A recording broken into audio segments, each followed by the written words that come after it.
on my co-hosts James Luffy and Rory Luke, and we're 10 days out. The final countdown, 10 days out until the Tigers head to Pasadena to take on the UCLA Bruins in the Rose Bowl. I can't contain my excitement. I'm sitting at work, my legs kicking under my desk. I'm grinding my teeth when I sleep at night. I'm doing, I wake up in the middle of the night. I feel like I'm doing up down drills. I do wall sits, any kind of drill to channel my excitement for LSU football. We're 10 days out. The stadium is going to be full one way or another. The stadium is going to be full. People are going to be back. The energy of Tiger football, Baton Rouge, of Louisiana is going to be back. And we are so pumped about that.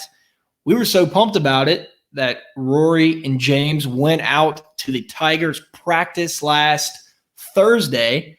I was incredibly bummed I wasn't able to make it. Been taking off way too much time from work, so had to stick around and take care of some things at the office. James and Rory had an awesome experience. Got to go in the trophy room, talk to a bunch of players, coaches, Panamsky. Overall great experience. We're going to let them talk about that. We're going to talk about, kind of break down a little bit of the scrimmage stats, Max Johnson and Nussmeier. It looks like Nussmeier is completely dominating. We're going to get into that. We're going to do the off the charts segment, the famous segment in the show, break down the wide receivers and the tight ends. We are stacked at those positions. And then college football is back this week. We're back. UCLA actually plays this weekend against Hawaii. Going to be a good indicator for the following weekend when LSU travels to Pasadena. But the House Always Wins segment is back, and we could not be more stoked. But before we get to all that, I want to give a huge shout out to the Boot Crew Media Network, constantly killing it. We had the golf tournament a couple weeks ago. Football season is starting up. Saints talk, Pels talk, you name it. Boot Crew Media is your home for sports coverage, news coverage, pop culture, you name it. BootCrewMedia.com, and on social media, boot_crew_media. Also, is it not just the best time of year? It is. The weather, the sun is shining down. It's 75 degrees outside. And, there's always a cool breeze blowing, not a cloud in the sky in Baton Rouge. I'm just kidding, but you get the idea. That's the best type of weather. And also, in the same way that the weather is the best time of year, Blaine Loop is the best that you can get for a realtor. Blaine Loop works with Keller Williams Realty to help you find the home of your dreams, to help you sell the old home of your dreams, to buy the new home of your dreams, or to help you rent. Make sure to call Blaine at 504-858-0031 for all your housing needs. The dude is up all day and all night and will answer you to try to help you out. That is his main goal, and he wants you to feel at home. Keller Williams is an equal opportunity housing partner. Each office is independently owned and operated. All right, let's get it. Rory and Luffy.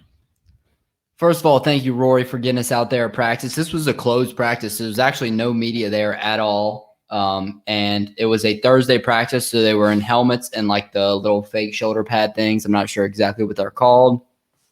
But it was a ton of fun. I mean, we were there for almost 4 hours, maybe over 4 hours. And, unfiltered everything. They weren't really holding anything back. Like I said, no media was there.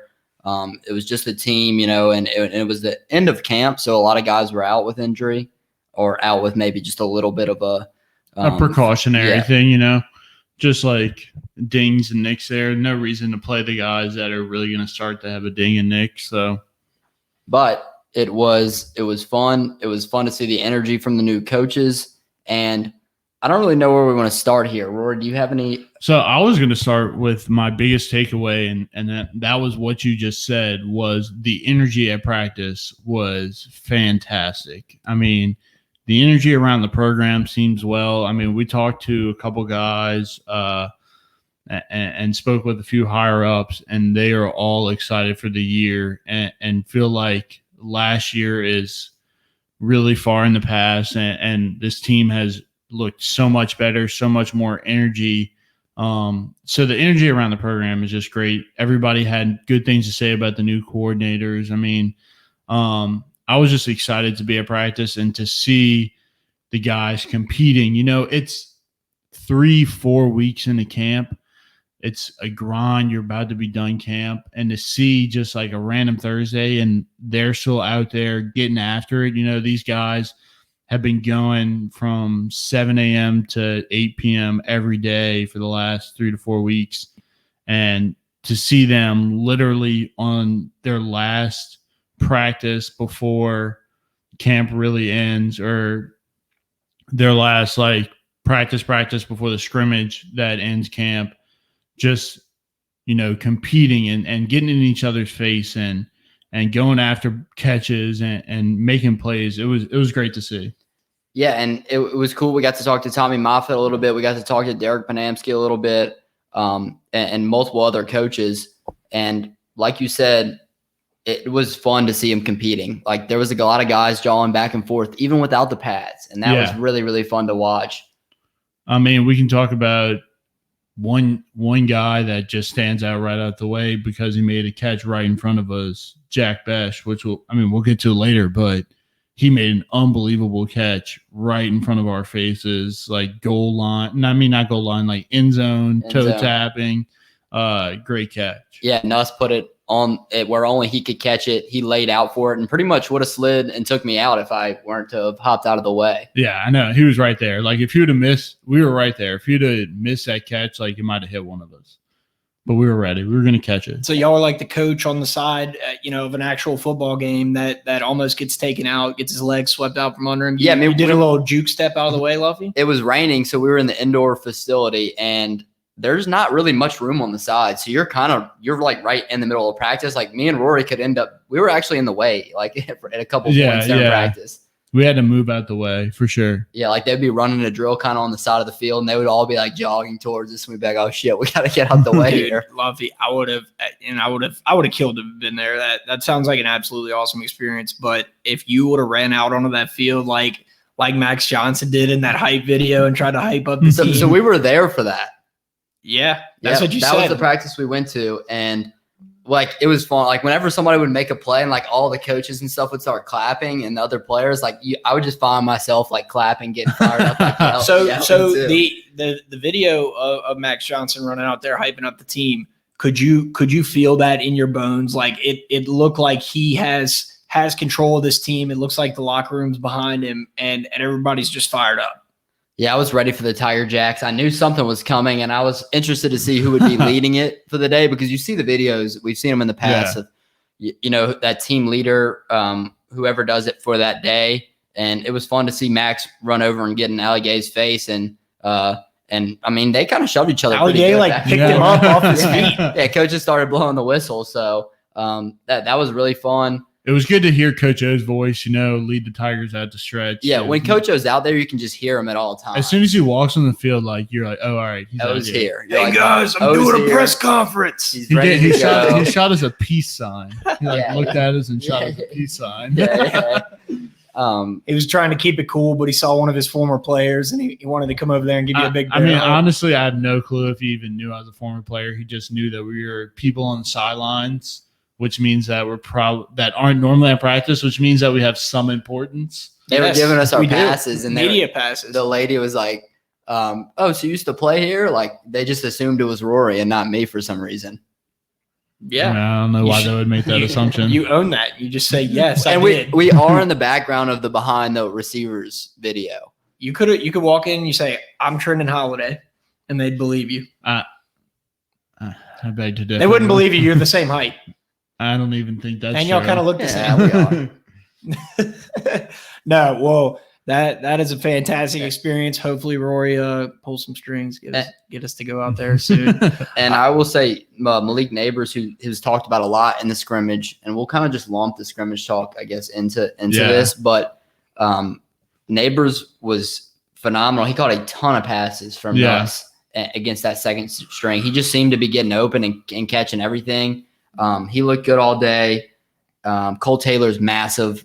Taylor is massive. Mason Smith sneaky. is massive. Mason Smith is a huge human being. He's so big. Yes. I mean, like I forgot. I haven't been to practice since 2018, so I forgot how massive these human beings are. Like Austin Deculus is a massive human being. Yeah. Like y'all see Deculus out there? Yeah, we talked to him for a minute after practice, and he ran a ton of plays because we have a lot of guys out on the offensive line. And he was so sweaty. Yes. Like he dashed me up and my hand like literally just slipped. Yeah, like it just slipped out of my hand. We saw Avery out there grinding with the team. We got to see a little bit of everything. They ran 1v1s, 2v2s. Nuss looks really good. He throws the ball hard. Like we kept joking, like if he overthrows it, I'm getting out of the way. I'm not even going to try to catch it. Nuss looked good. He had some swagger to him too, for sure. Yeah, and the second, and this kind of goes into the scrimmage talk as well. And I feel like I saw the same thing in practice, to where the one offense struggled more than the twos because that one defensive line is so dominant. Yeah, that one defensive line is very good, and you don't have everybody up there on the offensive line. Like, and the day we went, we had 3 out of the 5 starters out there. You have some guys that they think that are going to play week 1, but just sitting out precautionary, going through kind of like. Yeah, and like Deculus and Wire were taking every snap, but they're going up against this defensive line who's constantly rotating in and out. And I think the starting defensive line when we were there was at tackle, Mason Smith, Neil Farrell, and then at the 2 ends, it was Ali Gay and BJ Ojolari. As far as, and Andre Anthony was kind of in and out with the starters as well. A couple guys in the no contact jersey. Roy, Mason Smith but he was still like pretty much full go. Sometimes it is just like a precaution, like. And the offensive line was also at a big disadvantage when we watched because they weren't pads. So and Rory can tell you, more than anyone that it's a major disadvantage. Like you can't, especially once at the end of practice, once that defensive line starts getting sweaty, like you can't grab anything. Like there's literally nothing to put your hands on. They slip right off of them. Yeah, and the corners, Ricks and Sting didn't really practice much, but it was good to see Sting out there smiling, joking around. I think he was getting a workout in during practice.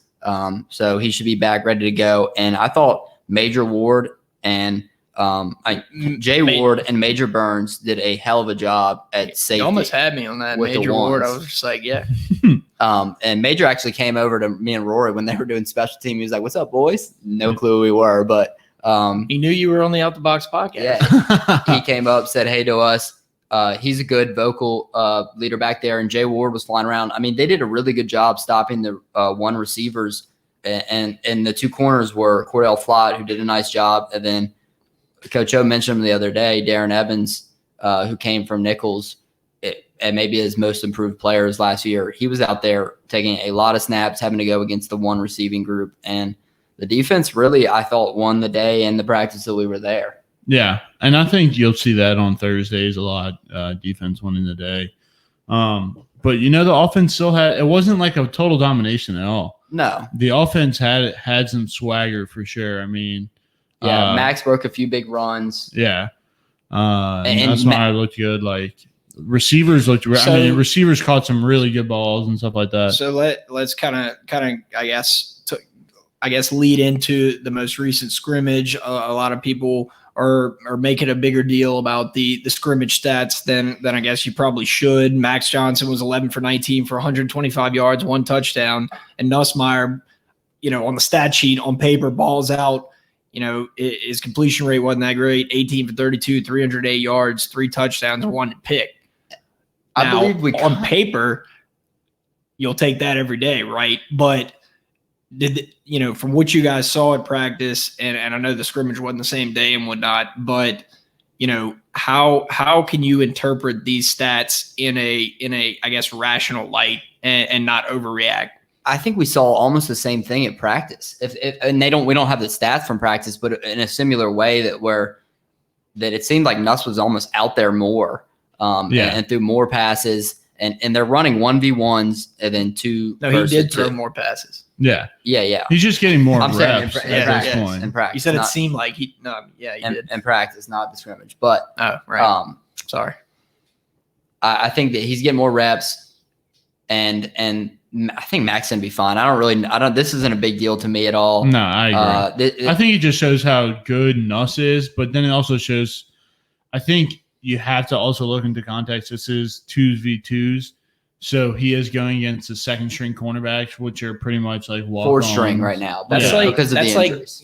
Jameis last night. To just talk about the Saints for a second. Jameis looked fantastic last night. Went 9 for 10. Managed the offense really well, but you take a step back and you realize, yes, he was better than most people probably expected, but it was also the second preseason game playing against the Jaguars. Yeah, you're right. You're definitely right about that. Something similar to that. Go ahead. And talk about a big dude we talked about a couple earlier. Max Johnson is huge. Yeah, he is. I mean, he's like all of 6'6", 6'7". Like he is big and strong too. Like he's not skinny. He's not skinny. When he's running down the field, a DB is not going to want to hit him. No, it's just he really looks like much skinnier on TV, but seeing him on the field, like he is a big dude. Yeah, and I don't think he's going to look as skinny this year as he did last year. Yeah. But he is a big dude. He will run over DBs and safeties like no other. And I hope not too much, right? Yeah, hopefully not too much.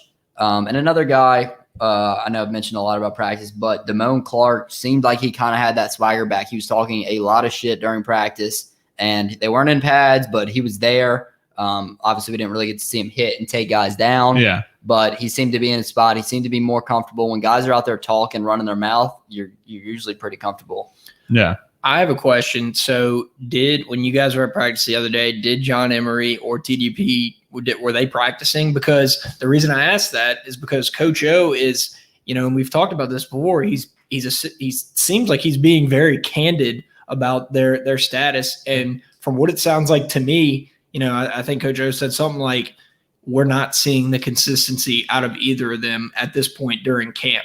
I mean, from what y'all saw at practice and what about them, what's going on with the running game? Are we going to have a strong running presence this year? I think the tough thing about a Thursday practice like we saw is, there's it's not many runs just because you can't really run block or run the ball without you can't tackle them anyway. So it's like I think they both practice. They both kind of practice, but when they were in the ones, they weren't. I don't think they got many touches with the ones, and no one was really touching them. If they did, they were kind of going through drills, but neither of them looked like they were full go. And Armani and Corey, I think could get the job done as long as they know the plays and the assignments. I think both those guys are suitable backups, and I think you're going to see a lot of them this year. So I think we'll kind of move on. We've talked a little bit about the wide receiver core and the tight ends, but the off the charts segment is presented by one of our great sponsors, Workbox LLC. Our boy Martine over at Workbox is putting in the work at Workbox to make sure your tailgate, your event, your porta potty situation, any type of event you need is taken care of. And we have a tailgate coming up. Workbox is going to have the tents out there for us. But if you need anything as far as storage containers, portable offices, portable restroom rentals, and roll-off dumpsters, call Martine at Workbox. They have the best porta potties, the cleanest porta potties. We say it every week. In the state. It's the season. It's porta potty season here coming up. It is. It is porta potty season, so you got to call Martine at 225-343-4886. Call Martine at Workbox. If you're building a house, redoing a house, you need a storage container, you need a dumpster, call Martine at Workbox, 225-343-4886. And also, before we get to off the charts, real quick, Durante Jones was fired up out there. Love seeing him. The defense, and they did a little bit of red zone while we were there. Even without the starting corners, they were really doing a good job against the offense. And this was out without a line. It was like a 7-on-7 pretty much. Yeah. And the defense was still winning, which I think speaks to the safeties and the solid play at linebacker and coaching as well. And so those coaches have done a really good job. And it was fun seeing Jake Peets and DJ up close and personal. Like he's really technical with the quarterbacks, and DJ is really, really technical with the receivers. And that was fun. It was fun seeing Coach Davis get on the O-line a little bit, and Andre Carter out there running the D-line drills with O. And so excited about the new coaching staff. Really, really enjoyed Durante Jones' energy like for the entire day.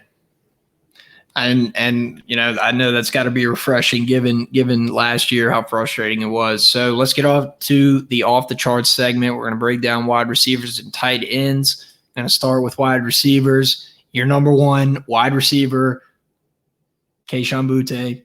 We should get him on the podcast sometime. I think he'd be a great addition. Maybe even get him on a monthly segment or something. We should definitely try to do that soon. But what? Why are you laughing? I don't know. I'm just laughing. And I'll say this about Kayshon, and Coach O said it: your best players got to practice the best. And he did. He's a hell of a route runner. Yeah, I would not want to try to cover him. He was caught catching everything that was thrown to him. Quick, shifty, fast. He's going to be dominant this year. It was really fun seeing him practice, and like, golly, I just don't know how you could cover him. I mean, when watching him up close and seeing how fast he gets in and out of those breaks was fun.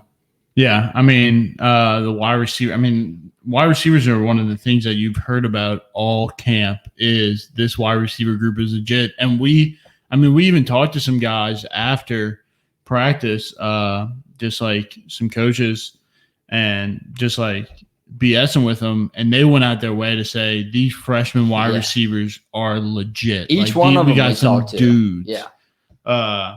So it's all been talked about. It's not even just Coach O. It's everybody talking about we got dudes in the wide receiver room, which I'm super excited about.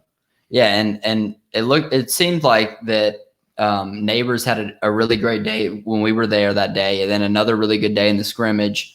Brian Thomas was limited that day. Yeah. And he was dressed out, but wasn't running as much as I think he normally would, and maybe probably played more in the scrimmage. But another freshman who I think is going to see significant minutes. And then the starters, I think, for the first game will probably be Jere Jenkins and John Trey Kirkland, because they're the older guys and they're the guys with the experience. We saw Devontae Lee make a couple good catches in the scrimmage. He's a big-bodied receiver with great hands. If he could get open a little bit. That's going to be his problem is if he can get shifty, Can he get open? Can he get out? Can he get past that cornerback? I don't know. We're going to have to see if he can be more than like just a big body who can catch the ball. You have to run a crisp route. If you run a crisp route, like you'll get separation. But I don't know. We're going to have to see. And Trey Palmer's somebody that I'm really interested in. And Coy, I don't think Coy practiced the day we were there, right? No, he wasn't. So he wasn't at practice. We didn't get to see him. But Trey Palmer was in and out of practice with an injury. He is going to be probably returning kicks on that first game if he's healthy. He was with the one kick returners. Yeah. And he's so fast. He is so fast. I really want to see him put it all together because I think he could be a dynamic wide receiver. Chris Hilton Jr. had a couple great catches. Not to a dart over the middle to him. I think they may have showed it in that latest video. Who else we got? Alex Adams is another big body. He's out there. There's just so many of them. It's really a packed group, and a group that someone is going to have to emerge and take over that for sure number 2 spot. And it's going to be fun to see who it is. And whether it's one of the freshmen or one of the vets, I think we're in a good spot there, and everybody knows that. I just want to see someone emerge early so that chemistry is able to build.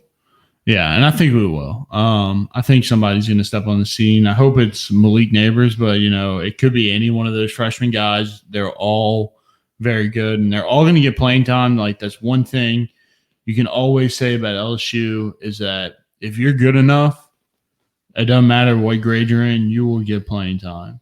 Like, if you're good enough to play wide receiver, you will get playing time. I mean, we saw it last year. I mean, he was kind of forced into the role, but with Kayshon, I mean, you saw it at the end of the year. He just put everything together and, went crazy. Against Ole Miss, just had a great game and is going to be one of the best wide receivers in the country. So who was the best 3 wide receivers you watched at practice that day? Cool. I mean, obviously, Kayshon. Yeah, I think I'd go if I had to say who's going to be the starters at the end of the year and who I think had the best day. I think I would go Kayshon. I would go Jere Jenkins. And then I would go probably Malik Neighbors. Yeah, and the 3 best that I watched on that field that day were definitely Kayshon, Malik Neighbors. He caught a ton of passes, and probably Jere Jenkins from that day, I think.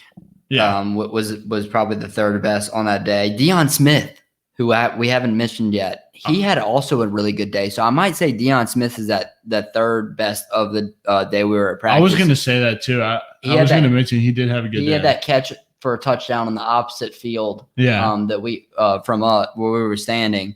He had a good day, and apparently he had another good scrimmage.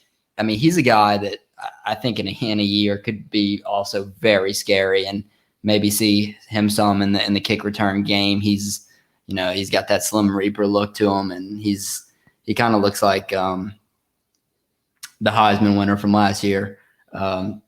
So it's a packed group, and I guess we can go ahead and move on to tight ends. Yeah, one of the thinnest groups we have. Yeah, and this would be an area of concern for me if one of the 2 guys gets hurt. Yeah. So and I think you're going to see. So you have Cole Taylor, who's going to be your number 1, and Jack Besh, who's going to be your number 2. I think they like Besh a little bit more in the wide receiver role type of route running tight end. Where I think Cole Taylor is more of a do-it-all, and I think you are going to see a little bit of Aaron Moffitt. Is he healthy? He looked healthy. He was practicing. He had a knee brace on, but I think you're going to see some Aaron Moffitt in at least rundowns and a heavy package. I just think he's one of your only blockers out there. Yeah, then Mashburn too. He looked very strong. Yeah. And he's a walk-on who might, I think, maybe earn a scholarship, Coach O said. But Cole Taylor, he's huge. He's massive. I don't think he's the route runner that Jack Besh is. And Besh actually worked a little bit with the receivers, right, Rory? Yeah, he did. And no, a linebacker's not covering Jack Besh. They might be able to cover Cole Taylor, but he is fast. I mean, I think he's one of the fastest dudes on the team we saw out there, and he catches everything. I'll say this. I was not on the Jack Besh hype train at all until I saw him at practice. I mean, I thought he was really good at practice, but I didn't want to be a believer. But I think I might be a believer. I don't know if I've fully boarded the train yet, but I got a boarding pass, So like you said believer? Believer. I thought you said believer. Are you not a believer? I mean, you are. So I guess you wouldn't think that a guy would, I guess, be a trash talker like Cole Taylor is. How was his trash talk game at practice? Because, after the whole shoot throw event last year, he had to have been talking some trash to, for his shoe to be thrown that far, right? To be honest, he almost seemed like a little bit of a quieter guy. Yeah, he did. Quiet assassin. I don't really think we heard him say much. And Besh, and he might be quieter. He's a freshman, so his first year there, and they're throwing a lot at Besh right now. I think he's maybe learning a little bit of the receiver position as well as the tight end position, and he's on. Is there a teams. chance that we see him line up in a receiver slot at some point? I think so, for sure. Yeah, definitely. I mean, when he's out there, he's going to be spread out. I think they'll be in a lot of empty, and he'll be spread out. matched up on a linebacker, and I think Max is going to look for him because I just don't think linebackers going to be able to cover him. He's really, really fast, and seeing him in person, like Rory said, it changed my perspective seeing him with the ones and dominate the twos pretty much. But they're throwing a lot out. He's got a lot to learn. If he can learn the plays and everything, he's going to be great to interchange with Cole Taylor, who's doing a solid job out there, and he's a really, really big body. And if like one or two guys go down, I have no clue what we're gonna do. Yeah. Well, they're not going to. So that's that. LSU, they've been drinking they've been drinking the Myoplex all summer long. Mm-hmm. They have that in like a cooler at the ops building. They They've been have, drinking like, the muscle milk. Yeah. Myoplex, Boost. They've been drinking Boost every day. They get the Gladiator protein and whatnot. They're going to be ready to go. I have no doubt in my mind that we're going to stay healthy this year. We deserve it, right? After how bad last year was, we deserve it. Yeah, and my concern still, and we talked about it last week, the offensive line, they've got to stay healthy. It's too thin. If a couple guys go down, it could be a long season. So those guys up front, they need to stay healthy. That's what everybody I think should be kind of hoping for as we move closer towards the season, because we really need all 5 of those guys. Yeah. All right. I think that about does it for the off the charts segment. We only got one more next week, and it's going to be very short because the quarterback battle's pretty much been decided. Yeah. So the off the charts segment's been fun.